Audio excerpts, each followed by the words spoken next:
All right, everybody. Adam back with another episode of the Bowhunter Chronicles podcast. And, you know, probably one of our more fun guests, one of our more recognizable guests. I mean, I was getting my haircut today telling somebody about, at a podcast this afternoon. And one of the stylists turns around and she's like, well, I hunt uh, what's the name of your podcast? And I told her, and I said, yeah, we're going to do a podcast today with Zach from the Hunting Public. And she's like, oh my gosh, I love Zach. And so maybe it's the hair. I mean, she was a stylist, so maybe that's what draws her to you. But I love I think everybody loves the energy, everything that you bring to the table, even after those long, grueling hunts and all of that. So, how have you been, Zach? It's been a while. Oh, been good, man. Just trying to get things done here, trying to get all the things figured out. Like, you go hunting for, or kind of in the busy season, hunting, editing season, like you're out on the road a lot. You kind of forget to do all the other life things, like, just everyday stuff really, but trying to figure out all that, kind of reorganizing things. And then I really need to do some organization in this room, to be honest. If you could see everything around me, it's like, this is nice right here, but everything else is complete chaos. I mean, it's just ridiculous. I got hard drives on hard drives. I got my podcast recording stuff like kind of halfway on the floor, halfway on the desk, but just trying to get a lot of that stuff done before hunting season. But yeah, how have you been? What's up with you? Just been super busy, podcasting. We're doing actually some of the questions I got for you here. So we're doing a Patreon deer hunt, and it's wild. Like I was telling you, I'm just a regular guy from Michigan. You've hunted Michigan, it's not known for big bucks. We're going to be hunting an area that I've never hunted before, but I've got camping property up there, so there's tons of deer. Like, I see tons of deer, so it's a good spot for people to get out and just shoot some deer, right? Well, we got guys flying in from Rhode Island, New York, Washington, to come and just hang out and for the deer camp experience. So, I mean, I'll just get right into it from that perspective. We've been talking. We're actually doing a Zoom meeting tonight, trying to do like some of the logistics stuff. But like, you've been fortunate enough to have deer camps all over the country with all different groups of people. Maybe you've never met them before or whatever. So like, what are some of your tips for like a successful deer camp? Well, I think that, like we were talking a little bit right before, it's like, for one, deer camps aren't always the most comfortable thing. So like, I think if you're going into it, it's like just having that mentality of like, hey, I might be a little bit out of my comfort zone here. Like, it's certainly not, laying down at your bed at home, right? It's like having that expectation going into it, but also what can I do to make it more comfortable and more, just like have a place to kind of relax. And it's funny to look at all the different options that we've had over the years. I mean, there's occasionally, I guess for the most part, we just have a pretty mobile camp. That's kind of our style. So that's evolved a lot over the years. But, I think it depends on what your,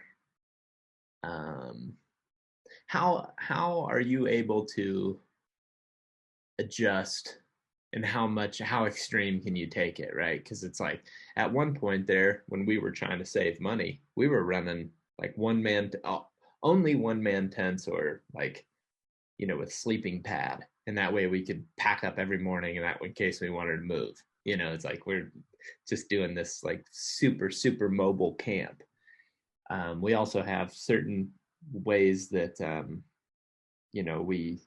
we have certain tents and stuff that we have that are a little bit bigger. We can put a cot in, so that may be a little bit more, appealing to another guy. But it's like, think of the comforts, like find a sleeping system that works for you, like whatever that looks like. I mean, again, it's evolved a lot for us over the years. We used to all sleep in one tent, and we slept all in one man tents, and now we sometimes, have a group Some guys are in a bigger tent, some guys are in a small tent, and now I have a rooftop tent on my truck. So it's like things evolve a lot in that way, but find a sleeping system that works. Find a good way to cook food that, is going to get you by. Again, that has evolved a lot for us over the years, but for the most part, we always have a way to, cook a good meal at the end of the day. And then just having water. I mean, it sounds so silly, but those are like the three main like things. And if you have those things, you're going to be comfortable. And then from there, you can make it as elaborate or as, mobile, small scale as you want. And I think that's, we vary it so much. It's pretty fun to see the evolution, I guess, over the years, because it has changed a lot. And so when you roll into these new places, like, everybody's has different expectations, and this is going to be like the smallest deer contest. Like, it's going to be the antithesis of like the big buck pool, right? So when you go and again, you've probably done this more than anybody, you're stepping on ground for the first time. Mm-hmm. When you're going in there, like, how are you breaking it down? I mean, obviously you're going to do some e-scouting. I'm assuming you're going to be looking for some transitions, maybe some water, that type of stuff. But like the mindset walking into an area, like, let's just say, like when you were doing your public land challenge here in Michigan, right? So you never had that, you never been on there before. You were hunting similar things to maybe we will, big woods and some little swamps and creeks and stuff. So like, how do you approach that? I think the first thing is the initial like map scout. And there's a lot of times these days that I don't even do that until like we're driving there or we're pulled up there. And like, now we're here. And like, I don't know that like all these things said, like, I don't think it has to be this way by any means, right? But like, if I'm going in blind, a lot of times I don't have like a whole bunch of time to commit to it, where we're doing so much in one season, like we're bouncing around so much that it's like there's a lot of times where it's just like, hey, we're going here. It's like, okay, let me start saving some maps now. You know what I mean? Where it's like we're driving there and we're looking. So I think there's positives and negatives to that. Obviously, if you have scouted an area for months prior, the positives are you're very familiar with the area. You've already got a bunch of areas picked out, but the negative can be you can overanalyze, right? Especially if you're able to put boots on the ground and like map scout. There's a lot of room for overthinking it, I guess. And I feel like I have a tendency to do that if I have too much time. So like for me, I like rolling up and being like, okay, like here's these spots and I'm going to go check out. And it varies, a lot of times early in the season, I have way more of a game plan. I have way more of like a, checklist of places that I want to check out first. But as you start to get into like mid-October into November, it's kind of just like, oh, here we're rolling up, like, let's go check it out. So, I usually pick a handful of places that I think are interesting for one reason or another. Like you mentioned, transition lines, water is a big factor in all of hunting, whether that be turkeys or elk. It's like you got water, there's going to be animals there. But the first thing that I like to do is just get an idea of what it actually looks like. Your perspective by looking at the map is going to be way off. You're never going to nail it exactly. I mean, even with the luxuries of OnX and Google Earth and whatever you can get your hands on, it's like you can put yourself in that position and actually look, a lot of times what the terrain looks like and everything. But when you actually get there, it's usually a lot different than what you think. So driving around, kind of getting an idea of terrain, vegetation types, how far along certain vegetation is in crops and stuff like that. You can drive around an area, and if you have any sort of agriculture, it's like, oh, there's corn there. That is going to make a difference on how interested I am in that particular spot versus if it was beans, right? And I think if I don't make that initial cruise around areas, it may be challenging to, I guess you run the risk of just diving into a place blind and you're just super blind, and you're just in there set up, waiting, and you don't really know big picture what's going on. So I like to get a big cruise around. It tells me a lot of things like I said, ag, maybe what acorns are dropping, maybe how much terrain is actually in that area. It might also tell me where other people, well, it's definitely going to tell me where other people are hunting if you're there in season. And then also like roads, man. Like there's a lot of situations where you're looking at a map, you're like, is that a real road?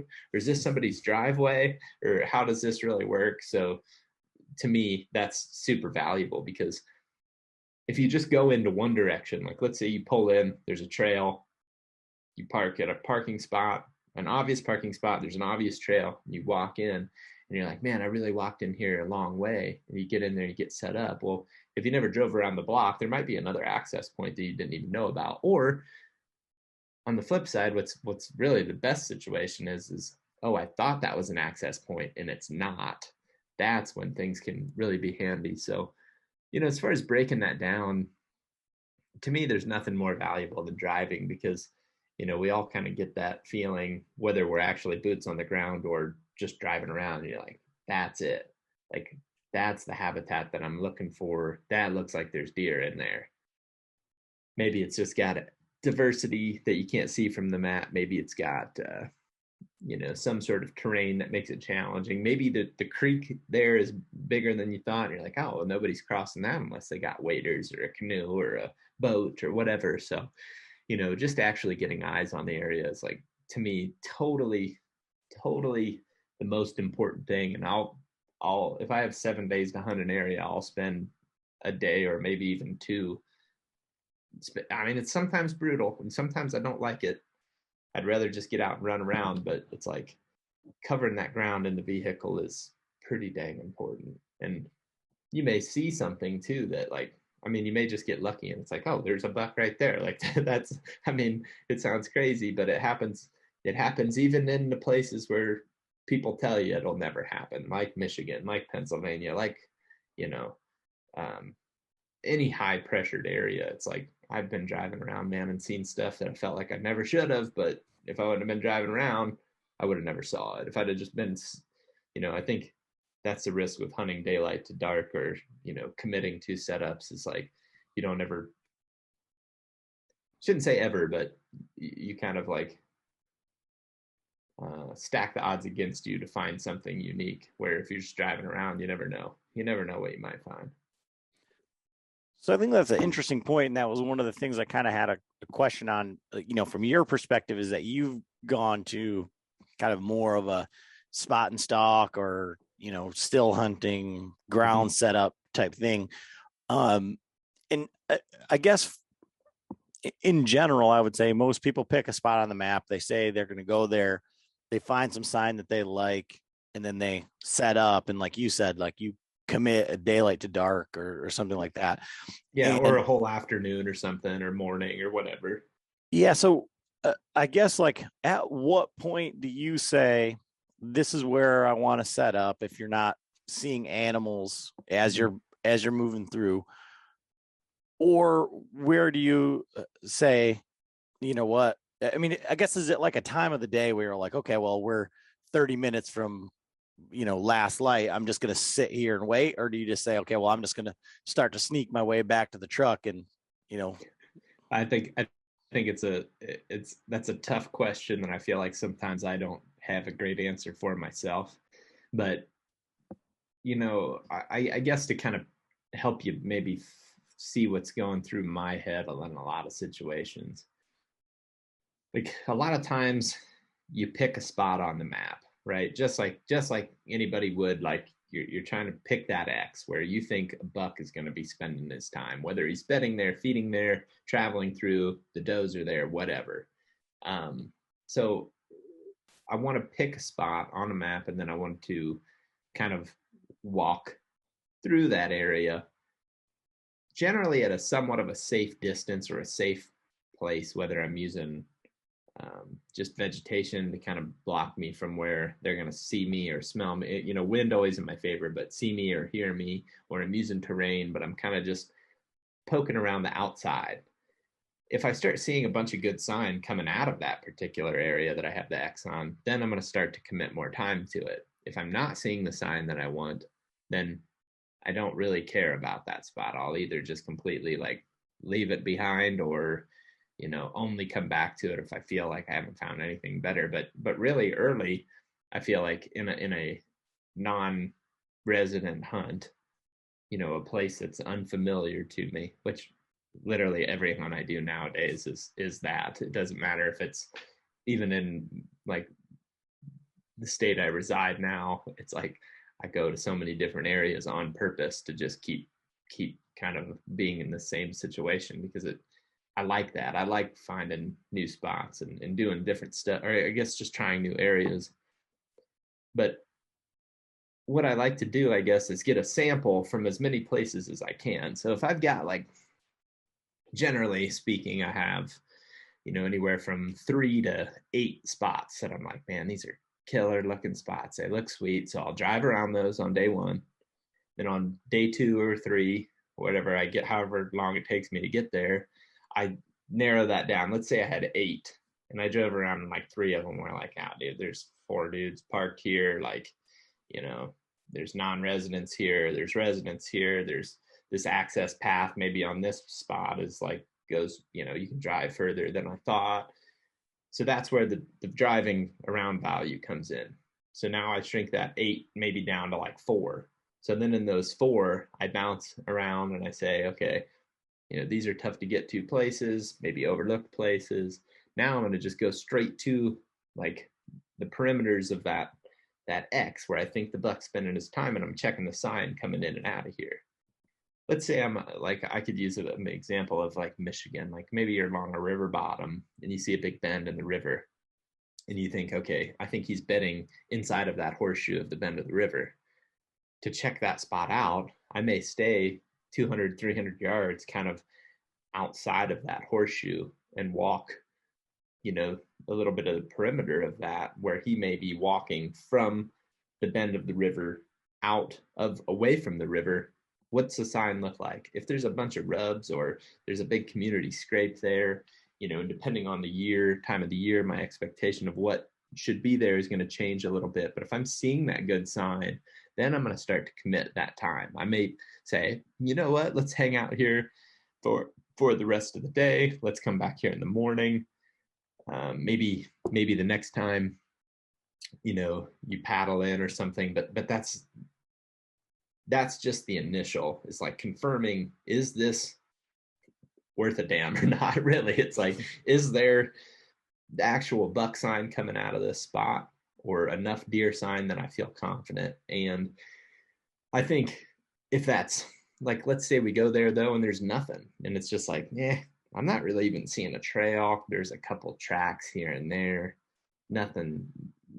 This isn't saying high concentration of deer. Just like move on. Just keep going. Because while it may look good on a map and it may like check all the boxes of like, this is the way it should, this is what I read, is how you find a deer in this habitat. Well, if the sign's not there, it doesn't really matter. So, looking for that fresh sign is really, really going to help hold me up and make me put a little bit more focus on a certain area. And a lot of times too, when you're making those moves and those still hunts, there's going to be clues that tell you that there is something big in here, like a big rub or a big track, or consistently just seeing like a lot of buck sign. It's like, okay, hung up completely. Like I can use an example of Pennsylvania, which is also a heavily pressured area that a lot of people claim is about as pressured as it gets. And I had been, I guess the first day, had been driving around and had started kind of walking into some areas, and all of a sudden we hit this particular ridge that I had been looking at on the map prior a couple of days. It's funny, I'd pinned the exact spot, about damn near the exact spot we killed the buck.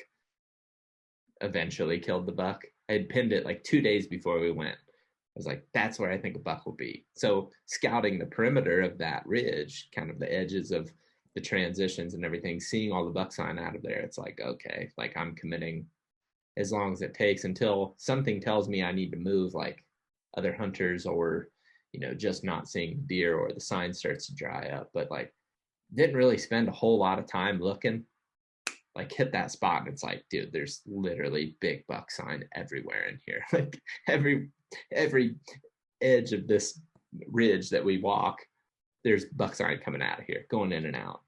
So it's like we're committing a bunch of time to this. So basically the next 5 days, I hunted that until I shot a buck and just continued to adjust based off conditions and what I had been seeing prior. So, that's a good example of something holding me up really quick where, and then when I was comparing it to what everybody else was seeing too, that's another advantage of being in a hunting camp, is if I'm coming back and people are like, yeah, we found a handful of rubs over here. And have you seen it? And, you ask the question, like, have you seen any scrapes? It's like, not much for scrapes, maybe on the field edge or something. But then when my experiences is like, I'm seeing 4 or 5 big fresh scrapes with big tracks in them, it's like, okay, I'm seeing something that nobody else is. And in another maybe you're in another situation where you're not finding that right away, but you're always comparing, even if you're alone, you're always comparing what you saw at the last spot. So like I said, if we've driven around, we've condensed that 8 spots of interest down to 3 or 4, and at 2 of them we see a little bit of sign, but at this one we see a lot more sign. It's like, well, okay, that spot clearly has just more going on there. And when you really look back at the spots that, at least for me, the spots that were good over the years and we pulled bucks out of, no matter what state, there's always something there that was like way better than anything else you'd seen in the surrounding, in that general vicinity, in that county, in that block of public land. It's just like, this is better. This is where they're all at. So I think that's a big part of it. And that varies too, because on October 5th, it's going to look probably a lot different than it does on October 25th. So you got to keep that in mind too, and just kind of adjust accordingly. But yeah, in a roundabout way, it's like, all right, that's my long-winded version of saying, drive around, condense your spots, cover ground on foot, condense your spots, and then start to really hunt down an area. And a lot of times that won't even happen until day 3, 4, 5, and that's what ends up happening. It seems like, I would say on average, most of the bucks, bulls, turkeys we shoot are like on day 5 or 6. It's just like the progression leads to that. So up until we find that spot that really gets us excited, just continuing to move. And so for a guy that seems to be always on the move, continuing to move, all of that, taken into consideration, some of the things that you said there, where if you think that buck is going to be bedded on that oxbow or whatever, and I think this is where guys get hung up, and this may be guys that like consume content, but they don't necessarily spend the time in the woods. Yeah. They hear, well, there's an oxbow and I got one big set of tracks coming out of it, but it isn't, where you said you're looking for a concentration of sign. So they might think that, okay, well, that's got to be this one buck. So I'm going to sit here and it's okay if I don't see anything because I'm hunting buck beds and, sometimes they're just not there. Yep. So I guess, how do you temper that? You're just looking for concentration of sign. Cause I think that's where a lot of people get hung up, is they hear all of this stuff, but they haven't like been out there on the edges and seeing like, yeah, there's a couple deer here, but it's nothing really to make me, excited. And then you see something where you're like, oh, this is super beat down. And then the other side of that is like a lot of people are one and done on a spot like that, where they're like, he's either there, he's not, and then I got to keep on moving. Yeah. How do you decide like how much time to give, and how far do you start back and work your way in? Yeah. Obviously there's no like perfect answer for this. And there's no perfect answer for any situation, because it's like, we actually just had a long conversation that we recorded a podcast that we were talking about a particular hunt where Ward saw a big buck, but didn't have any confidence, like ended up getting an arrow like shot at this deer. And he wasn't prepared. This is speaking for him, so keep that in mind, but he wasn't prepared because he wasn't seeing the sign. He kind of was just half-assed, going at it. He didn't have a whole bunch of confidence. He said he knocked an arrow, but was kind of just like, nothing's really going to happen. They haven't seen any big buck sign. But then all of a sudden, boom, there's this big buck coming towards him. And, they got an opportunity. So, nothing is perfect. There's not ever a perfect situation, but I suppose for me, like, I can use that Pennsylvania as an example. What kept me in there day in and day out was the consistent big buck sign and how it was freshened up constantly. It was like every time we'd go in there on that ridge, there was like either a scrape was opened up, a fresh rub where we're seeing like this happened in the last 24 hours, like there's shavings on the leaves. It was raining on and off, so we're able to check the freshness of these tracks while it's raining. And this scrape looks old one day, and then we go back past it the next day, and it's open back up. It's like, okay, they're still here. So if that's the case, I'm going to continue to commit time to it. If a couple days go by and everything starts to dry up, it's like, okay, then it's time to move on. But that's something that will keep me hanging in an area. Also visuals, and like, I mean, it's abnormal, and it's something that I need to get back to, honestly, is not worrying so much about spooking things. Like, I feel like it's so ingrained in our mind and as deer hunters that when we find this really good spot, that we got to treat it very, very cautiously. We don't want to go bombarding in there and spook these deer because then they won't come back. I found nothing but the opposite. Like, if you find these killer spots, especially in a place like Michigan, it's like, where's he going to go? Well, he's not going to go in that open timber where everybody's ladder stands are. He's just not going to do that. He's going to come back to this good, cover where he can win in that situation, where if I bump him, there's probably a pretty damn good chance he's coming back because he's got no better option, right? And I think that kind of consistently across the country, that's something that we see is when we find these killer spots that have the sign, they're coming back. And honestly, if not that first one, there's probably multiple bucks kind of, making their runs through these areas. So along that same line, and that conversation is like, how do you feel about like leaving deer to find deer? Like in a situation where like, oh, I spooked them, or there was deer there, but I'm just not sure. But I think a lot of people get so hung up on the next big thing instead of like you're saying, like the deer is going to come back there. Yeah. And I mean, and that's also not to say 100% that they're coming back. So like, I like to have a plan A, B, and C. I mean, if I can have a plan 2Z that, A to Z, that's ideal. So that's where that initial like covering ground comes back into play, right? So it's like, if I've covered ground and I found 3 spots and I'm like these are all killer, like this is all going to be good. There's going to be big bucks in all these at some point or another. I do like having those options to where it's like, what, maybe we'll give that a morning, let that chill out and check out this other spot again, because I think there's a pretty dang good chance that something's going on over here. So like, there's been a couple hunts where I've had like 2 stories going on in my brain in 2 different locations. Nebraska is a good example a couple of years ago. Now this is different than Michigan, but just for the sake of like having options, like we'd actually bumped bucks out of 2 spots. One was this 8-pointer, and one was the one that I actually ended up killing. We bumped them out of both of these spots, and I was bouncing back and forth to the areas that we were seeing these deer, and I kept seeing them both. Well, I shouldn't say that. I kept seeing the one that I didn't end up killing. I saw him like by the time the whole thing was over. I originally saw him driving, watched which direction he went deeper in there. This was still the day before season scouting. Spooked him on the way in to go glass, so that was kind of a downer.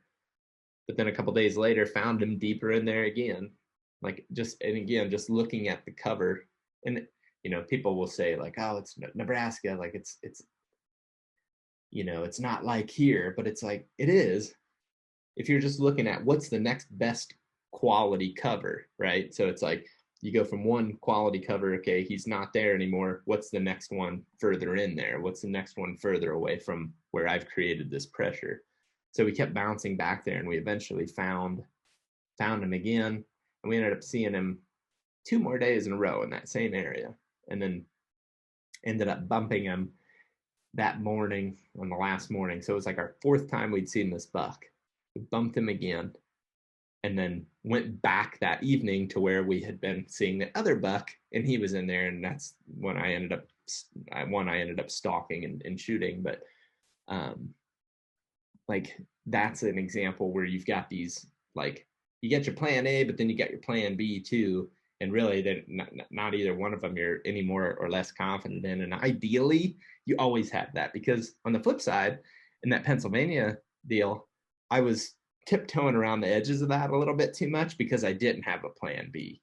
And instead of being super aggressive and just going to the X and just like, being in there and set up, which we ultimately did, and then ultimately killed the buck doing that, we were like playing it a little too safe and kind of hunting. And I regret that. I really look back on that, and I'm like, man, like probably could have either just went straight in there and been more aggressive and had an opportunity earlier, or could have seen more of Pennsylvania had I just not been tiptoeing around the edges. So I guess I'd like to be able to sit here and tell you that in my experience hunting Pennsylvania, there's a spot that I'm excited about going back to, but the only place I have in my experience there is that one spot. So if I can get a bigger list of places that I'm interested in, that's ideal, because in places that are kind of your home base, like I guess while I'm not a resident, I still go back and film. I hunted in Iowa for a long time. Was a resident there for 5 years, and then I grew up in Ohio. So I've got like a lot of ties to Iowa and Ohio. Same thing with Colorado, I guess, with the elk world too. So I've got these areas that, like, I'm confident in there, and it's a little bit easier to have a big list in those places. But when you're on the road, it's like, ideally you're just covering that ground. That's why I think, again, it's important to cover the ground, big ground, fast early with a vehicle, and then cover ground fast in a big scale on your feet, and then shrink that down. It's just kind of the progression that always ends up happening. It's like, just cover ground until you shrink it down to that final 20 yards. And yes, it is challenging, and a lot of it's just, it's so variable, and I hate that. It's like, I hate saying that, but it's like one situation it might be a scrape, and that's plenty enough to hang me up and say, okay, I'm done, I'm not going any further. But there might be 20 more times in a row where I walk right past that same scrape, which I do that all. And honestly, a struggle that I have personally, and something that I really want to work on, is 2 things. I want to cover the ground more aggressively and find those spots I'm excited about. But once I find those spots, be better at just committing to giving it a morning or an evening. And those are, and I know that it's almost like those 2 things are almost like opposite, or contradict, I guess. But I want to be aggressive, but then once I find good sign, I need to be better about just being like, okay, like I need to set up. But I have this tendency to want to go until I see something. And there's pros and cons of that too, which, I don't know, getting long-winded. So I'll wrap that up by saying it's a fine line, I guess, of being aggressive, but also hanging up and saying, okay, let's give this the evening. So I think we've talked about this before, but I don't know that you've explained it like in depth, of like where you were saying, okay, we're going to give this a morning to cool off, and we're going to go check out this spot, or we did this and then we're going to go back in there in the morning. So you don't necessarily strike me as a John Eberhart 3 hours before daylight sleeping in the tree until it.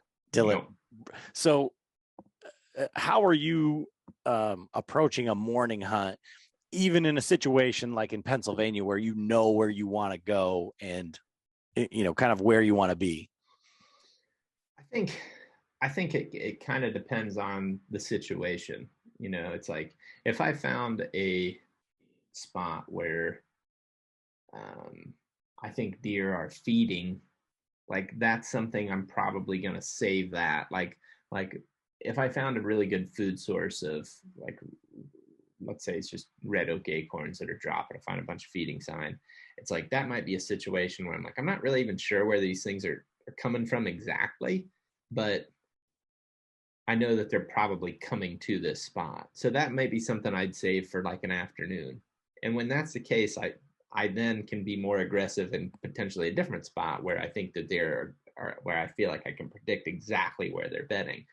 So, for example, if I thought there was this specific ridge where it was thick, maybe there's a clear cut there, or maybe there's just, you know, it's an old pasture that's overgrown, and I feel confident that deer are going to be coming back into that location, I'm trying still to get there before daylight and be close to where I want to be at daylight. Now that's something I've slacked off. I did a little bit slack off a little bit more on last year, where it's like, you know, maybe being there a little bit more, a little earlier isn't going to hurt.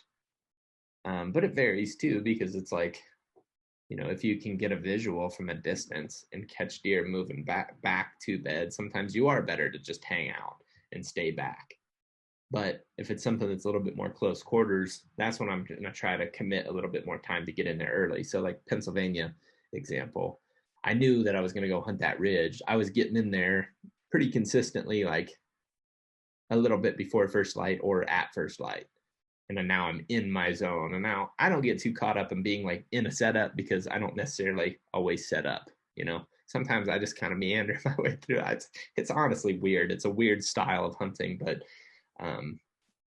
you know, I'm not totally worried about like getting to a spot, because I feel like if I worry about getting to a spot, sometimes I just rush in there and it's not, you know, ideal, and I'm making too much noise. So like if I start to notice, I'm running later than I want, a lot of times I just like have to say, okay, like we're just gonna have to play this a little bit different and get there a little bit late. And that's not always the end of the world. Like bucks still move, especially within their bedding areas, you know, throughout the day. So, you know, that plays a factor a little bit as well. It's just, you know, just kind of not worrying too much about it. But if it's like something that I want to commit to and I want to get in the thick stuff, I want to try to get there a little bit earlier, I guess, than. But if I can get a visual, I kind of want to be there late. I want to watch things play out. I want to watch things kind of work back into that bedding area. And I mean, again, it varies so much. You know, you can find that in all kinds of places. It doesn't really have to be, you know, the Dakotas where you can see 2 miles. It's like you may just be sitting back on a grassy field and watching deer come from ag, use that grassy field to go back into the timber to bed. So it's like, in that situation, you can play it back a little bit. But, you know, really a lot of it comes down to how quick I can get my coffee made and get out there is really what it comes down to. It's like, so there's a lot of days that are just late, and that's okay. I'm not about to get up very often super early, because I do that enough for turkey hunting. So it's like, I kind of like to chill out a little bit and take my time. And especially during the rut, I mean, there's not a whole lot of rush to get into a spot. Once we're into November, you know, it's like, might as well sleep in, get your rest, hunt hard all day, you know, cover ground throughout the day, trying to find where the hot action is. And at that point, I'm not as worried nearly about time. October, it's a little bit different story.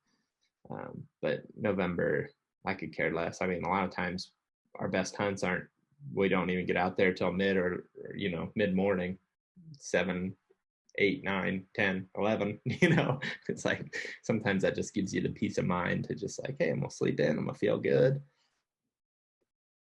I don't know. I don't know if that answers your question even, but no, because I wanted to move it into, and I think it kind of helps, like when you're talking time frame, like those November 10, 11 noon hunts, right? Is for like a still hunting type scenario, when you're going in there, and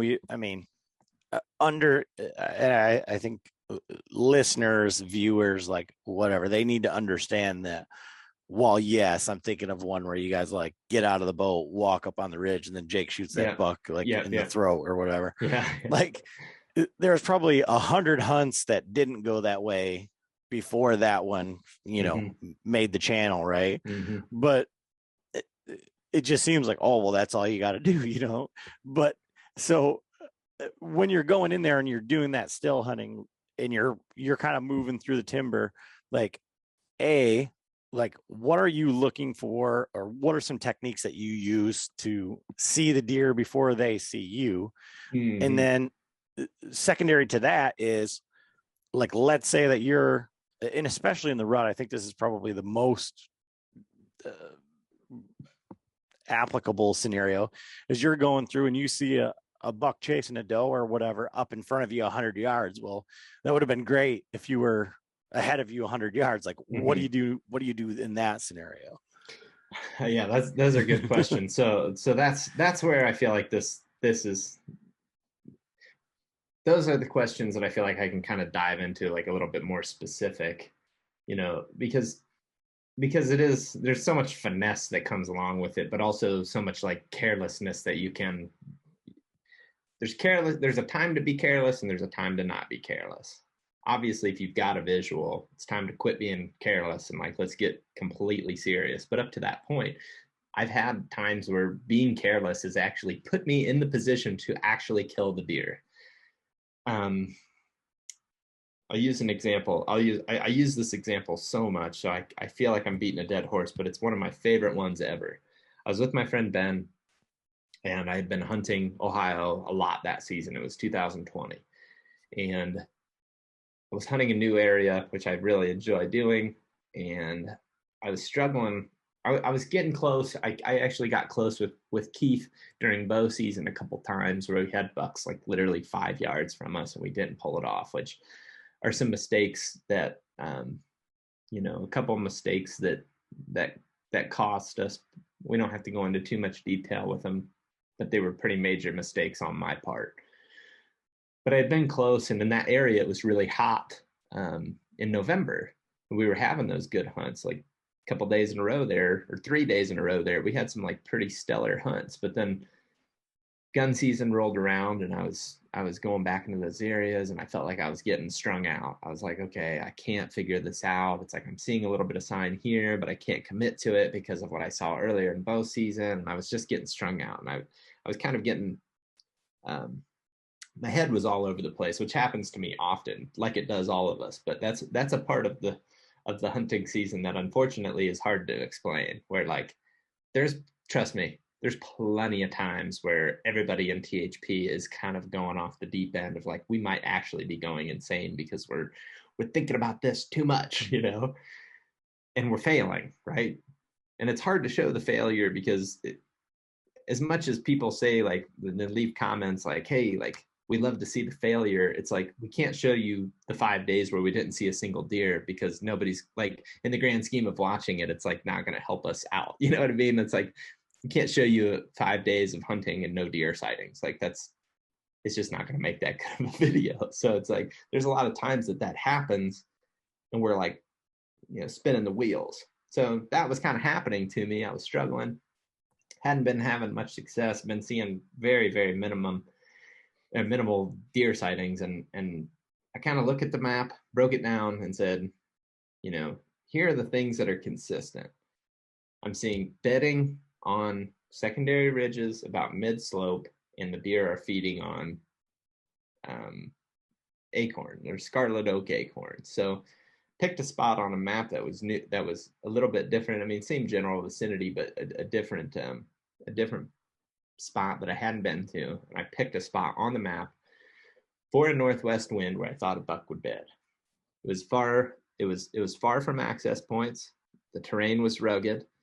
There was a whole bunch of different secondary fingers coming off of this ridge. So even if he wasn't on exactly the one that I thought, he might be somewhere close. And the plan was to go in there with Ben It was Saturday. There was 2 more days, Saturday and Sunday left of season. The plan was to go in there, check to see if there was sign in there, and then just kind of play it by ear as we went in. So we still hunt down that ridge. We got in there where we got there in the dark, started walking in. Walk ended up taking longer, much longer than we thought. It started getting daylight. We find ourselves working out this ridge and are working towards those fingers. And as we get there, we kick a doe off the top. So it's like, okay, like everything below this is potential buck bedding that we thought. I mean, there's obviously the chance that he could have been up on the top too, because there was a doe there. Like there's still being utilized by deer, but you know, our thought was he would be down mid slope because that's where we were just consistently seeing more deer sign in all of the areas. That was just kind of the elevation that particular year based off of that food source, because it was all based off of that food source being the scarlet oak acorns. Mid slope was kind of the hot spot. So we start to drop into this area where we expect the bucks, and we're super slow, still hunting, easing our way down through there, and we come across this old bed that was used this fall, or, you know, prior, but could have been anywhere from mid-October to, you know, 2 weeks ago, and it just is like, yeah, he's just not here right now. So while we found pretty good sign, we've kicked up a deer, we feel like we're kind of in the zone. I kind of got careless, and I took about 4 steps too fast. And I have this like rule where if I'm in the stuff, like if it's looking good, like I don't want to take more than 2 bad steps. If I've taken 2 bad steps, I'm getting pretty risky. But if I've taken 3 or 4, then I'm really like screwing up. What I mean by that is like, here's kind of my rule and how my pace kind of changes. Okay, so I'm in the zone, and I can, for the most part, feel like I could take these silent steps where there's no noise.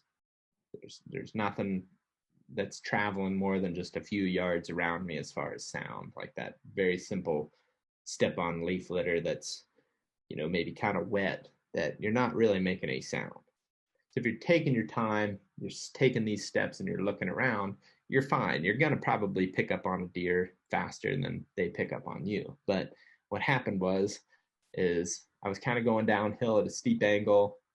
There was a downed log, and I kind of just went like, I remember 1, 2, 3, and I kind of went up under that log, 4.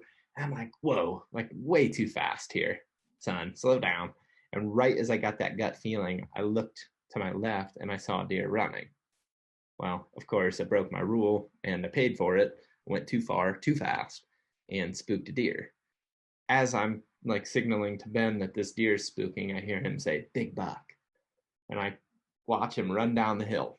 And he was running away, but he's not that spooked. So we kind of just broke down the situation. It's like, okay, where was he? Well, he was pretty much right underneath of where we expected him to be. He was there. We just kind of got careless. But being careless put us in the game. Now, had we not been careless, could we have walked another 3 yards, looked at him feeding on an acorn down below us, and just shot him? Yeah, maybe. But also, at that point, it's been many a days before we've even seen a big buck. So spooking him wasn't the end of the world, although it felt like it. I mean, I will say, don't get me wrong, when you spook one, it hurts. Like, it doesn't feel good. So we just ultimately like decided, okay, if he was here on this terrain feature, there's probably a good chance he kind of just, you know, ran 300-400 yards and went to the next terrain feature that's exactly the same. So comparing this ridge to the ridge that he ran towards, where would he be based off of the wind, based off the food source, based off of just the way the terrain lays? So we circled up and around him to where we thought he went and started finding sign leading from where we thought he was. Buck sign, a few rubs here and there, nothing crazy, but probably 5-6 rubs. Fresh feeding sign, a bunch of fresh acorns on the ground, turkey scratching, telling us that like there's just a like, you know, animals using this terrain feature in this kind of flat area. We got as close to that bed as we felt like we possibly could and still be in a safe distance. Set up, and within like an hour, he was walking straight from where we thought he would be, straight to us feeding on acorns. I shot him at 40 yards with the gun, had no idea we were there, was still feeding on acorns. So that's a situation where your pace changed. Our pace changed so much throughout that hunt, throughout that still hunting situation. You're moving quickly to that target area. We accidentally bump the deer, which sucks, but once we now know he's in the vicinity, now we tone it way back, and we spend the whole rest of the day moving at a snail's pace. Similar to like the one you used, the example of Jake with this bow season, just so that way too, I'm not just using a gun hunting example. I'll actually use a good example, an unsuccessful example, and then a successful example, both with Jake. Both he's hunter, I'm cameraman, and two different decisions that we made that cost us, but then ultimately the next opportunity we changed this situation and we were successful. So we had located a big buck. How we did that was we were on a boat and we saw that there were deer, does, and small bucks going out to an ag field. But close to that ag field, there was this like kind of open, brushy, open, grassy creek bottom. And that was running north and south. And we had like a northerly wind. So we came up on the south side of it and just glassed down in there that first night. Well, right at last light, we get eyes on a really nice buck. It's like, okay, tomorrow morning, we're definitely coming back into this area. So we start going in there in the dark the next morning, coming from a different access. We didn't have the boat. We were just walking along the edge of the water. And in the dark, we start hearing a commotion. So we just kind of hang out. We just know there's deer. We hear grunting, chasing going on right up here in front of us. We also had a decoy with us, and we decided that we were going to be able to sit back, tuck behind a little bit of stuff, and set the decoy up close to, kind of behind us, kind of off our left shoulder, and hopefully just grunt this deer in. Because as it started to get daylight, we started peeking up, and we could see that it was the buck that we were hunting the night before, chasing off these little bucks. And it's just a little bit too dark to film and see very well, but we can tell it's that same buck, and like where he's right above us. And the only reason we got in tight to him is we were taking a super quiet route in, where we were walking along water. So we're making no like footstep noise whatsoever, none. We were able to walk right up on these things, a big buck tending a doe and chasing off little bucks. So we feel confident that our decoy strategy is going to work. We feel like we're going to call to this thing. He's going to see our decoy, come right in, because he's already running off little bucks. We can visually, confirm that. Well, starts to get daylight. We're just about to grunt, and a freaking duck boat comes in behind us. Just total bad luck. I mean, no blame on the guy. It's public land. That's part of life, Of course, doe starts blowing and takes the whole group of deer up and towards the cover. No big deal. We shake it off, and we're like, all right, we're just going to still hunt our way up there till we start to kind of get in that zone again. Now, you got to remember, this is middle of November, so deer are making noise at that time of the year. This would differ a lot if it was early October, where deer are more lethargic during the day. They're not making as much noise. Kind of the majority of your movements happening at the front end of the day and the tail end of the day. We know that if we get close to this rutting action, we're going to hear something. So we start making our way up towards where we had, where they had went. And we kept getting kind of a little bit closer, a little bit closer, a little bit closer. And there was one very specific move that we made that was a mistake. There was a bit of cover, just like a brushy, grassy spot where we could have tucked in and just sat there for 5-10 minutes and just listened. But instead, we kept going, and we jumped cover from one cover all the way to another 40 yards up. Where if we would have just went another 5 or 10 yards, tucked in that for a minute, sat there and listened, I think all this would have played out a lot differently. But we kept going, and we went too far without stopping and listening. And all of a sudden, everything starts to play out right on top of us, and we are caught in the wide open. Doe comes running out of the brush. A different, bigger buck comes chasing her and runs right up on top of us, and we're just stuck out in the wide open. And had we not been stuck out in the wide open, the way that she ran past us, if we would have been at that that spot of cover. I mean, which all it would have taken was 5 minutes sitting there, and this all would have played out, and we would have just had a perfect 20-yard shot at this buck. And we would have had cover. Everything would have worked out, but instead we got too antsy and we went too far, and then we caught ourselves without just giving it that minute to like listen. If you find yourself, especially in a situation like that where they're up there somewhere, just be patient. You got all day. I mean, at this point in the day, it's like 9-10 o'clock. It's like, what was the rush? Why did we need to keep going? We never even gave it a chance to listen.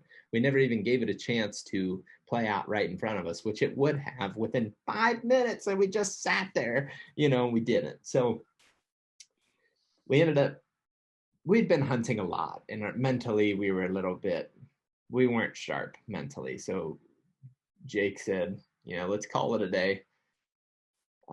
He was pretty frustrated. I was frustrated, but it was one of those deals too, where it's like, I think that he was frustrated because he felt like he was letting me down. He felt like he was letting the team down. Like, it was just one of those things. And we both were feeling that to a certain degree, but I think he was feeling it a little bit more. And we took a break. We got some editing done that we'd been putting off because we'd been hunting so much. And we went back a couple days later, and we went to that same area. But we got on the boat and started riding around.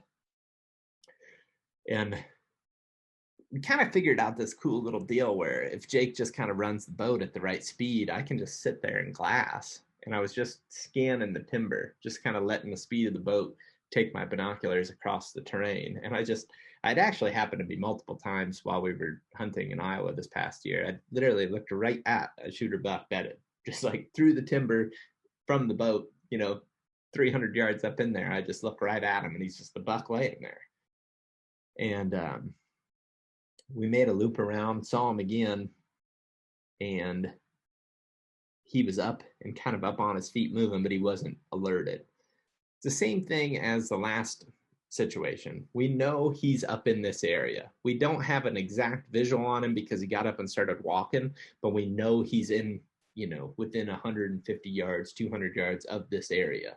So that's where the still hunting strategy really comes into play, right? Just like the last time, we watched him run up into the cover. So we went up there and got in the action, but we didn't choose to stop at the cover. This next time, though, we park the boat in a safe position, and we start working our way in there. As we're working our way in, we see a little buck, run towards the action. It's like, okay, that's confirmation that there's still stuff going on. This is confidence boost. So we start moving our way down, keeping the wind in our favor, and sticking to shadow and cover. Every piece of shadow or cover that we hit, we stop, we give it a minute, we listen, we watch, we glass. Just kind of glassing up ahead. Now, this isn't like, I think that hunters in general, bow hunters, especially whitetail bow hunters, don't glass enough. Like, you can never glass too much because you might be 50 yards away from a buck and not be able to see him with your eyes, but you put your binos up and you see that tine kind of moving around or whatever. So we're constantly just glassing up ahead, watching, listening. We grab some cover. We're sitting there for a minute, and all of a sudden, here comes the buck that we had spotted. He comes charging over the hill. And he runs in, he looks kind of like, who the hell's over here? And he runs back over the hill. No tail up, no nothing. We're just like, you know what? He's not spooked. He's just coming over here to try to run off the buck that he thinks that we are. Honestly, he probably heard us and thought that we were another buck, and he came to run us off. He didn't see us or smell us, hear us, or he didn't see us and smell us. He runs back over the hill. So now it's like, okay, we got to cut that distance. We could have sat there the rest of the day, but that's not necessarily our style. It's like, how do we get closer, but how do we do that safely? So we start making moves, and every 5 yards, we're grabbing the next bit of cover that we can. And you stop and listen, making sure he's not doing that same thing. And there was one really specific moment where it was like, we can't both go to this cover at the same time. Why don't you go up 5-10 more yards to that next tree? I'll stay here at this cover where I've got a tree against my back. We're in the shadows, wind's in our favor, and I'll sit here and watch till you get to that tree. Once you get to that tree, I will then give it a couple minutes and then move to you. Well, right as Jake's getting to that cover, I look down and here comes the buck coming right at us, grunting, head down, walking towards us like, again, who the hell's over here? I'm coming to run you off. He ends up walking right up to us, 10, 15 yards, and Jake shot him right in the chest. He runs over the hill and goes down. Couldn't have worked out any better. But the major difference between the first story that I used and the second is we were using our cover. We were using the cover to our advantage and stopping and listening. And it's just, you got to be so particular in that moment. But so what makes you be particular and what makes you slow down? Okay, a visual is the obvious number one thing. If you know he's up there, then that's when it gets easy, because you know he's up there. You've got the confidence to play that slow. But what would be another reason? Maybe that big sign, maybe that, the fact that there's tracks coming out of this potential bedding area, maybe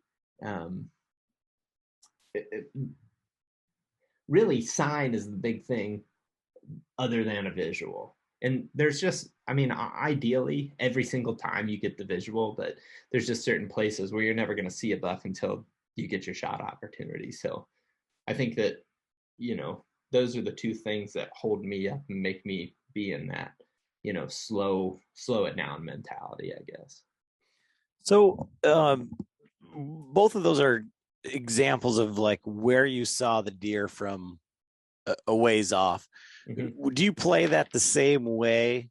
Like I say, if you're walking through and then you just see a deer, that you just see, I feel like if you've been in the woods enough, like you're going and then you're like, oh my gosh, here comes deer, and they're running at you and they just go blowing by you. Mm-hmm. I can think of one very specific scenario where it was the biggest buck I've seen in Michigan had to have been a 12. It was just tines, and they're just running these does in circles, and they've kicked off the fawns and so in that moment, I got as close as I could and I got up a tree, but they kept, because that's mm-hmm. what we do, right? That's right, because we were like, yeah, we are just going to get close. We're going to get up a tree. And this deer they just kind of stayed over there running around. Like, so how does that change? Is that the exact same scenario as you and Jake in the last one, where you're just moving up as close as you can get and hoping that they circle by you? Or mm-hmm. Yeah, in that situation that you're talking about, where it's like action is happening, it's again that visual for me is the ideal situation always. And if you have something to be looking at, then you have a way to gauge how fast you can be going, right? So if I've got eyes on a buck and he's chasing a doe, he's not really paying that much attention to me. So I can probably get away with cutting some distance pretty quick.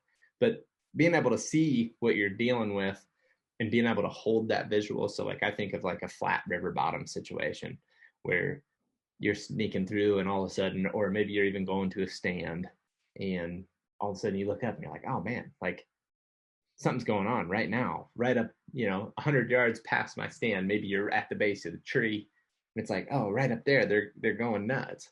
It's like, that's a situation where 100% of the time, even if I was going to go, it's tough to say now because of the style change being very different than what it once was. But like, even if I saw or, know my stands here, if they're 100 yards up there and they're going nuts, it's like, I'm going to try to get right there in range right now, especially if I can keep the visual. Because if you can keep a visual, then you never have to question what happened, right? Where you run the risk is, okay, to get closer, I'm going to have to lose my visual. Well, when that happens, then things can get a little bit trickier. But if you can hold that visual, even if it's 100 yards, it's like you might be able to just jump tree to tree to tree and cut that distance from 100 to 50. And now the odds of them running a circle right past you goes way up. Similar to what we had happen on the one where we should have stopped at the cover. It's like we knew they were in there. And past experiences told us too that that's a bedding area that these deer are using. They're probably within a 100-yard circle. If we can get up tighter to that, there's probably a dang good chance exactly what happened was going to happen. Is he was going to run that doe out of there at some point and come right past. Similar to, this situation we're talking about in a river bottom, you're headed to a setup and you look up ahead of you and there's action going on. It's like, man, that's the thing I dream of happening every time. Like I'm even like at a point where it's like, I just want to see a buck, moving through the woods at 100 yards in the wide open timber. It's like, if you can get eyes on something as a spot and stalker or a still hunter, to me, that's like, that is the number one thing. Where as a setup hunter, it's more of find a spot to ambush movement from, right? But if you're a still hunter, it's like you're almost you almost want them to be in a position, or you almost need them to be in a position where their location is given away, right? So, the visual advantage is going to give me a lot of confidence to move and honestly probably move pretty dang fast if they're doing the right things. Buck chasing a doe, man, he's pretty out of it. Like he's not necessarily looking, checking his back all the time. He may just be focused on that doe or running other bucks off or whatever. If that's the case, probably going to cut distance pretty aggressively. So, looking at all the days that I've hunted, it's like, man, it's just like a lot of days where it's just like, just give us that buck chasing a doe, even 500 yards away, even looking way out across the marsh. And it's like, oh, like there's action going on over there. Sometimes even a small buck, right? Sometimes even just a small buck chasing a doe is like, okay, now we're going to cut and get in there because that's where the action is today. And I think that's the thing. And I guess what I disliked the most about my setup strategy, and when that was more my style, is you could be just out of the game, and then you always wonder, should I move my stand? Should I should I move today? Should I move tomorrow? Am I going to be making too much noise? But it's like when you are already set up and you've got the confidence to make those moves, it's like something can circle just outside of your range, and it's just like, okay, well, I'm just going to move over there now. Like I'm just going to follow him. Like I'll use an example where this was before I did the ground hunting as much. I guess I had just barely dabbled into it, but it was 2016. I was hunting in an area that we had scouted. It was like an old pasture, kind of where the field had extended out onto this ridge at one point, but then it was all grown up and it was just young vegetation. And there's a hard transition line between mature forest and this thicker edge. And we had found a bunch of buck sign on it. Felt like deer were going to be bedding around it and working those transition lines. And it was the first day that I was in there, and I don't think we had seen much other than a few does. And all of a sudden, middle of the day, look down in the ditch below us, and what our scent is actually blowing over, and we're in a tree stand. And it was Sean Ferenbagh. We're still working at Midwest Whitetail. This buck is down in this ditch with a doe, and he was probably 80 yards, 100 yards down below us, way down in this ditch. And it's one of these deals where it's like, man, I hope he comes up here. And like, I look at that now and it's just like, hope he comes up here.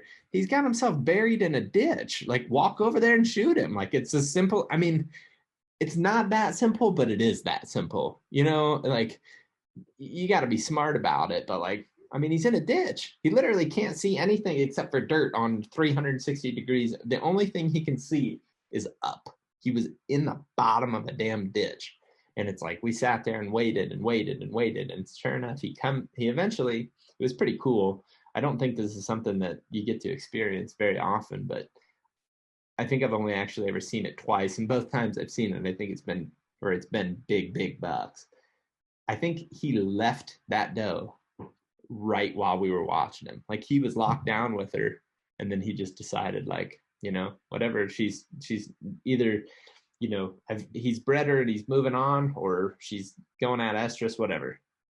But he was with this doe locked down in this ditch, and then he left her like an hour or two later. It's pretty cool, because I don't think you get to see that very often. But I mean, son was just stupid in the head. He comes walking up there, he's literally drooling, his mouth is wide open, and he's just zombie walking. I mean, here's this easily 5+ year old 10 point, just zombie walking through the woods. He gets up, he hits a scrape real aggressive, but he always stays about 50 yards away from us. And he goes up and over the ridge and goes out of sight. Same deal. Sit there the whole rest of the day thinking, man, I hope he comes over here.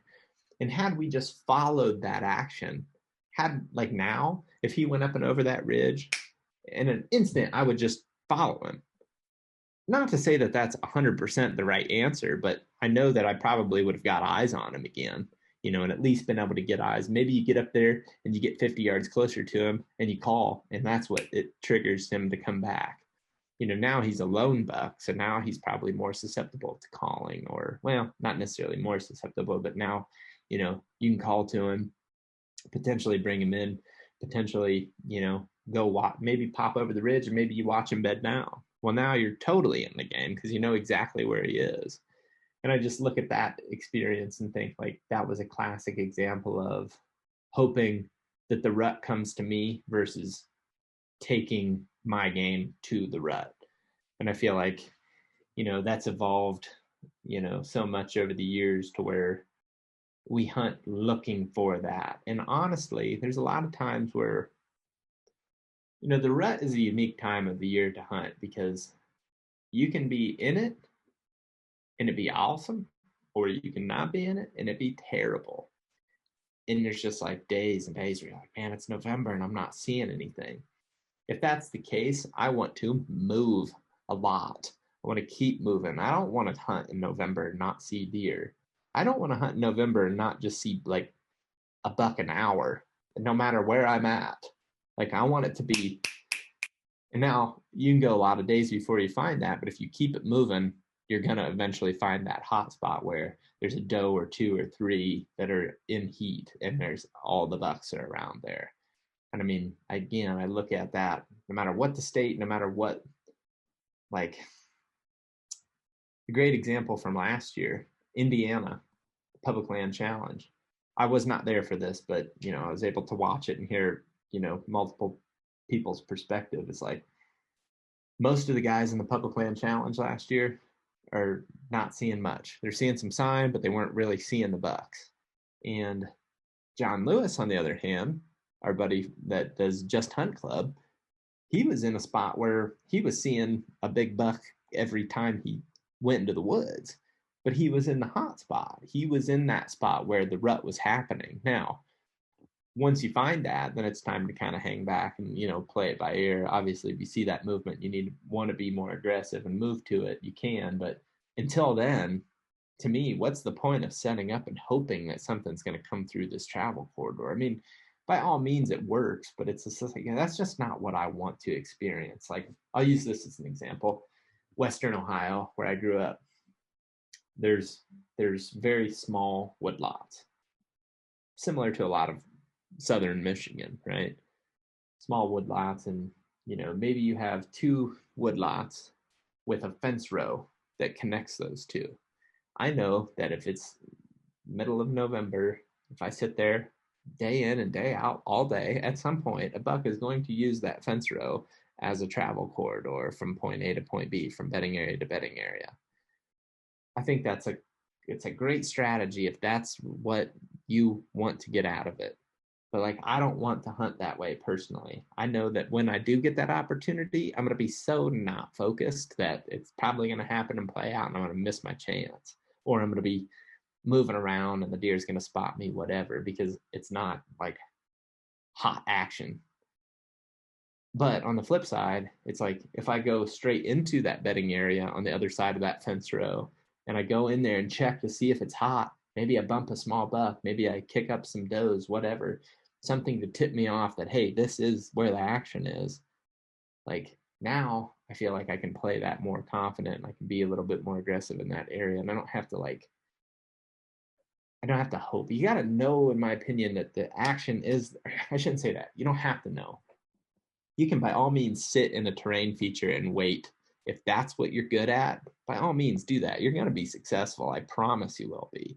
But it's not my style. It doesn't work for me. I just am not very good at staying patient like that. And I get burnt out very easily. So I'd rather continue to move and have something tip me off to, hey, this is where the action is certainly taking place because of sign or a visual, and then I'm going to slow down.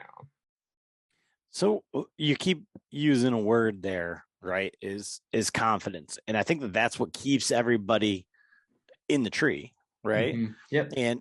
And so it's funny because I've said it a lot of times, from being like a ladder stand hunter to being a mobile hunter, whether it's a climber, standing sticks, or whatever, Mm-hmm. is it's exactly what you're outlining: hunting versus hoping. Like, Mm-hmm. you're in that ladder stand and the deer are over there, and you're like, man, I just hope they come over here tomorrow, or to you know, and exactly that. And it's that confidence that keeps guys from getting down, like you said, whether it's going to make too much noise or this or that, or like your abilities, or I'm just going to mess it up, or any of those things. So as you transitioned into a more like ground based style, like, what was the catalyst, or what was the one thing that ended up giving you that confidence to do it day in and day out? I think, well, first off, I think one thing, there's a couple of little things, I guess, that play into it. One thing, and how I kind of got into all this, is I always liked turkey hunting. I always liked turkey hunting because I could be super aggressive. I could move around and get in there and like push it. Just like, I don't even know, like, other than just to like push it, be risky, take the risk. And one reason that it's easy to do that with a turkey is it doesn't have big antlers on its head. You're not trying to go for, I mean, I'm not, at least. I'm not trying to kill a 3-year-old bird versus a 2-year-old bird. If it's got a long beard and it's gobbling, or if it's got a long beard in general, I'm hunting him.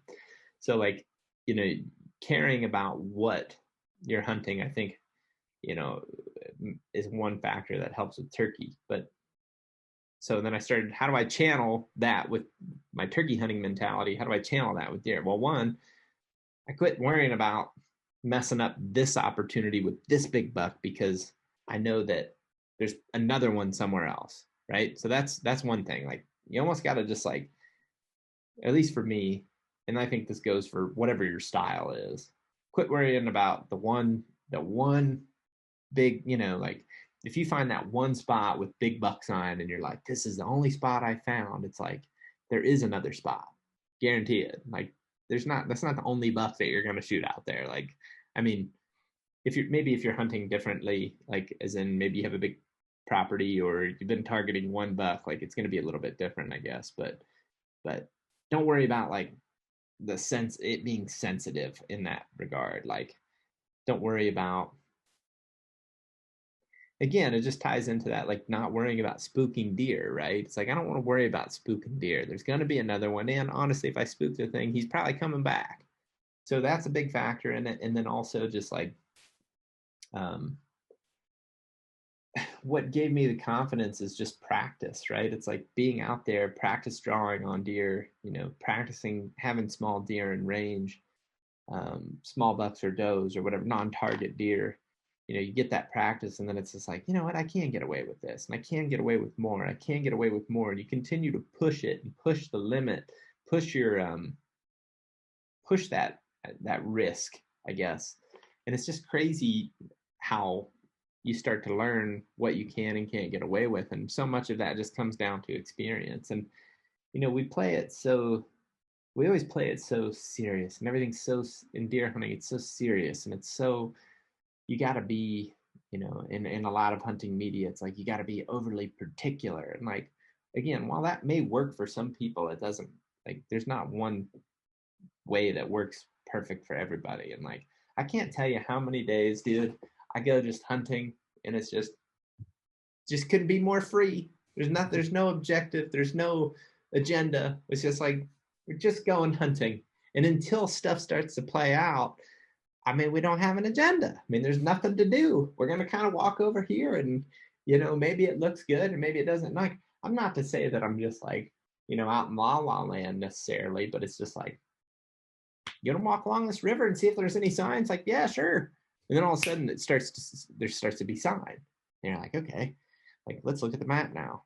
Okay, there's a rub here. There's a scrape here. The food source is over here. potential bedding might be over here. Let's kind of work our way over there and check that out. Oh, boom, bump the big buck. It's like, okay, now what do we do?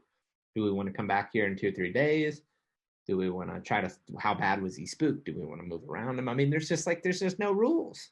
I mean, it's not, and it's so different though than the setup mentality when you're going from point A to point B, point A being the truck, point B being your setup. You sit there all day, or you sit there for an evening or morning or whatever. And then you go back to your truck and you go home and you try something. You either, do that again the next day or go somewhere else, but same strategy, point A to point B, point A to point B, where I don't necessarily have that because we don't have an agenda. And I think, man, it's just more fun. Like, I just think it's so much more fun. And that's kind of what helped me get to doing it all the time. It's like, yeah, I understand that there's a learning curve here and then there's going to be some mistakes, but like, also it's just, we don't as much anymore, but we always used to joke about like the rule book in deer hunting where it's like, man, the rules are you got to do this and you got to be scent free and you got to do this and you got to be, everything's got to be stealth stripped and what I mean, it's just like, just do whatever is working for you and just go out and try something new, get out of your comfort zone. And like, if you spook a big buck, it is not the end of the world. Actually, I only see that as a success in a way, because you can certainly learn a lot from that. Even if you never get him, that's a success because you learned where a big one was at that time. So now forever, you've got that in your bank of memory bank where like every experience that you see a deer, non-target deer, or the biggest buck you've ever seen in your life, those are all fall into this list of experiences you've had. And I think if you just do the same thing day in, day out, you're only getting like this many experiences. Like your ability to gain a bunch of experience is limited because you're putting a cap on that. But if you go out and you just, be aggressive, you try new stuff, you put yourself in different situations than you ever have before, then you're better for the next time. And it's just like all the things that I've learned ground hunting have made me so much better of an all-around hunter that, I mean, that's really the hook for me. And honestly, I'm having way more success. Like, just like, it's not even a question, really. It's just like way more successful than when I was just setting up every single time. So, well, that's pretty awesome because it kind of goes along with everything that like we've been, as we're getting into the season and how people want to start moving towards whitetail. I mean, like I told you before, like I'm trying to get into this, like, get out of your comfort zone. Like if you want to buy a new piece of gear, get out and shoot your old bow. If then decide if you really need it, go hike the miles, read a book, do all these things to, to kind of earn it. And, I kind of want to end like on this a little bit, like you said the rule book, right? And I think that's awesome. And so in our Patreon group, we've been talking about like overrated piece of gear and underrated piece of gear. And for a guy that doesn't carry very much stuff, like what would you say? Maybe you're contractually obligated to say that. This is great. Not at all. No, not at all. I mean, an overrated piece of gear, I think, is a stand. Like I got a message the other day from a kid. He's in college and he was like, "Hey man, like, I'm college student. I don't have enough money to buy a saddle. Like, what do you recommend?" And I was just like, man, like you don't need that. And I'm not to say that, depending on your style, it might be more valuable, but it's definitely not a stand, a saddle. Like you don't have to get elevated. And honestly, I mean, I would actually rather see more new hunters use a elevated setup down the road. Like it be a tool that you bring into your strategy as you've got a couple years under your belt. To be honest, if I was going to help get somebody into deer hunting right now that had never deer hunted before, I would say spend your first 2 seasons just hunting on the ground and just learn that. Because then if you want to add that tree stand to your tool bag, right? It's like, okay, here's the situation where it's what I got in my tool bag. And then you can pull that stand out and say, okay, in this situation, I'm going to use it.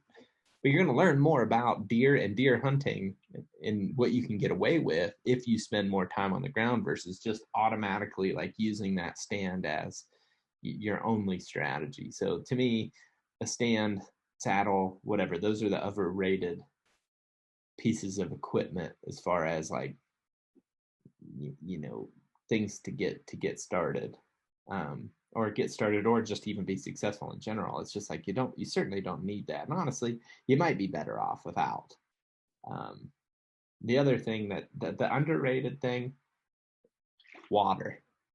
Nobody ever talks about bringing water. And like I look back on, I was watching this video the other day. It's actually a shot at that buck right there with Logan Wright.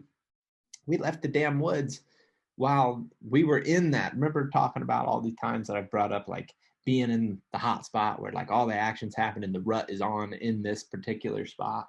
We left the woods because we didn't bring water or food in with us. So it's like, bring water, bring enough to get you through an entire day, because if you bump that buck and you can hang with him all day, maybe he's not that spooked. Maybe you watched a buck chase a doe into a bedding area. If you can hang out there all day, then your odds of seeing him and shooting him go way, way up.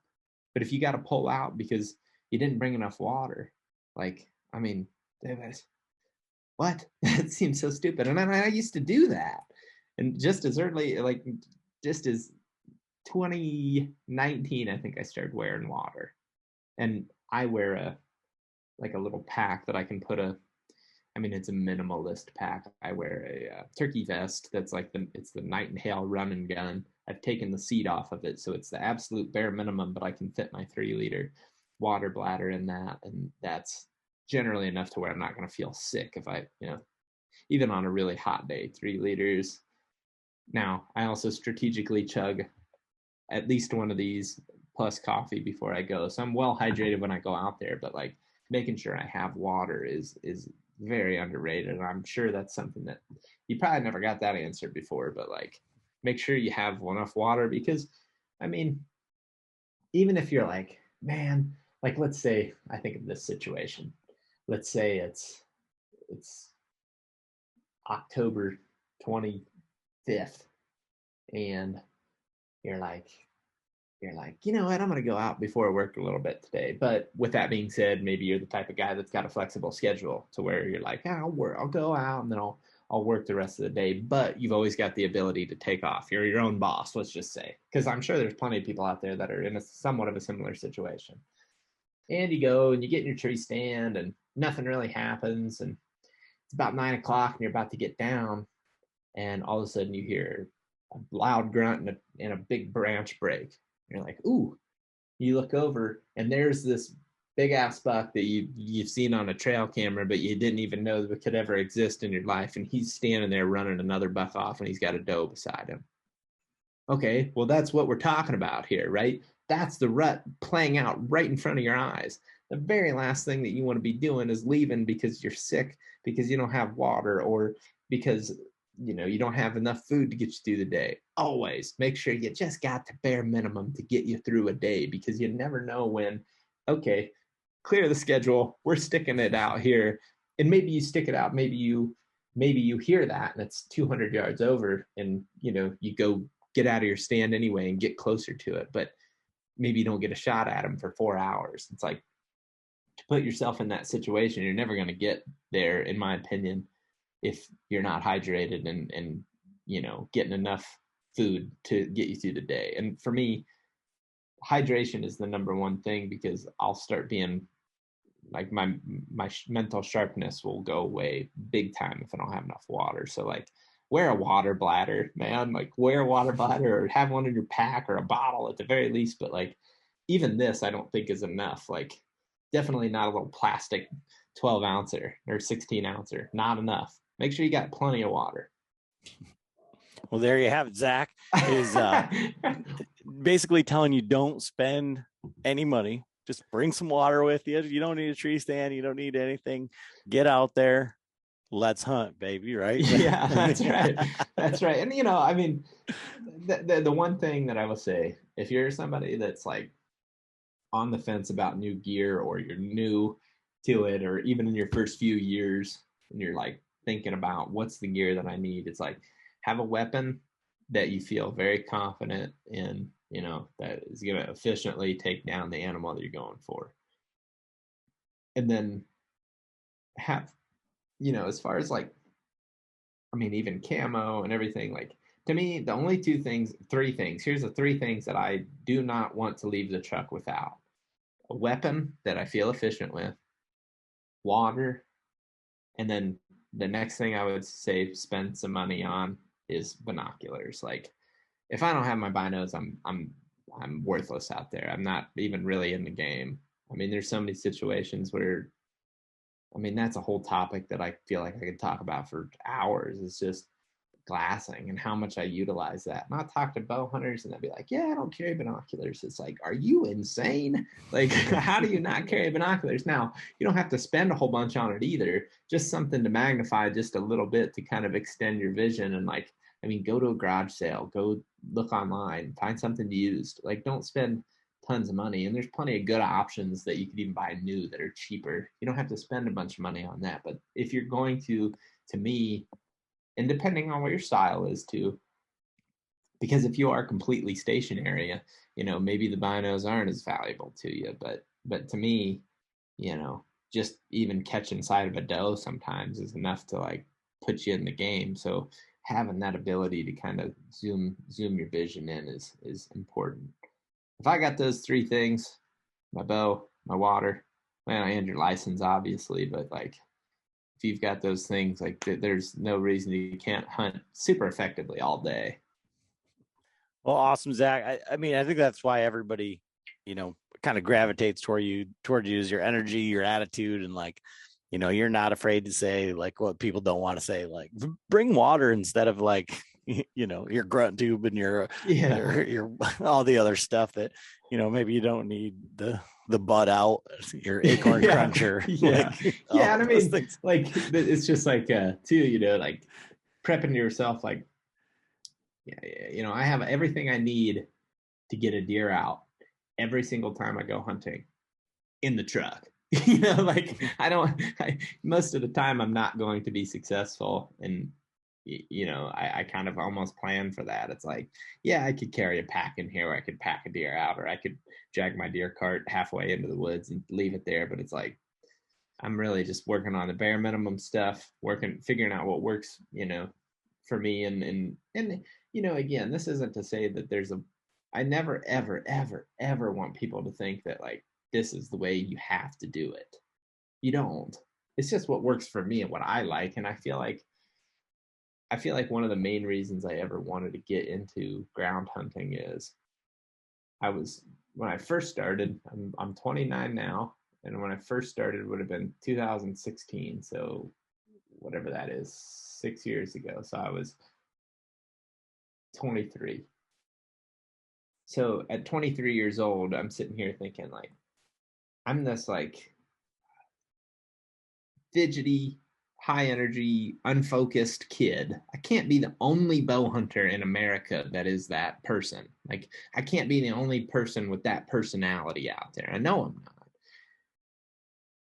So I want to try to figure this out so that way at some point I can talk about it and hopefully help somebody that's in the same boat as me and get them as excited about going bow hunting with this style as I am. Because it's like, and there for a lot of years, I honestly didn't feel ready to talk about a lot of these topics, because while I might have been starting to dabble in some success with it, it was like, I don't even really know how to explain what I'm doing. And I still don't necessarily think I'm great at it, but it's like, I just want to show people that there is a different way to do it if your personality or whatever you want to call it doesn't align with, you know, the rule book or the traditional way of going about it. Because, you know, there for the longest time, it's just like this, you read the same article, you listen to the same strategy on TV or on YouTube or whatever. It was just like the same thing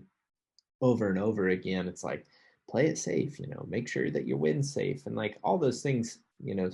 Wind is the one thing that's always going to stay true, but like, otherwise, put the wind in your face and do whatever you want. I mean, it doesn't, nobody's going to tell you you're right or wrong. If you're not having fun, find something that makes it fun, because I can honestly say, dude, I look at, pretty much from the time I was like 15 until I was 23, I wasn't getting out of it what I am now. Like turkey hunting was way more fun because I was getting out of it what I wanted. I was getting an adventure. I was moving around. I was seeing new country, just getting that adventure. And now I get that with deer hunting too. And I wasn't before when I was setting up all the time. So I just think that that's, find what it is that works for you and have fun, because that's all you're trying to do out there, man. Well, man, that's awesome. I really appreciate you taking the time and, opening up on all this stuff with us. And like I say, it's always good to talk to you, and hopefully it won't be, so long between interactions here in the future. The hunting public, what do you guys got going on? Where can people follow along? YouTube is the biggest thing always. Like we just post the most content there. So YouTube, search on YouTube, The Hunting Public. And then we also recently on our website, thehuntingpublic.com, just started this new thing called the Deer School, where we basically created like an online course, I guess, about everything that we've learned over the years, and kind of like a more detailed write-up strategy video content as well, where we're kind of talking about the specifics of these things that we're looking at. We do state breakdowns, we do hunt breakdowns, we have exclusive video content on there. Like I had mentioned, the buck that Aaron shot at, because where he didn't feel confident in the sign, the whole video is like exclusively on that Deer School. So that's something that we've got that we're kind of excited about. That's something new. So there's more content there, and we're always cranking more content. Well, awesome, Zach. I really appreciate the time. Yeah, no problem. Thank you. Thanks for having me on. I had a blast. Yeah.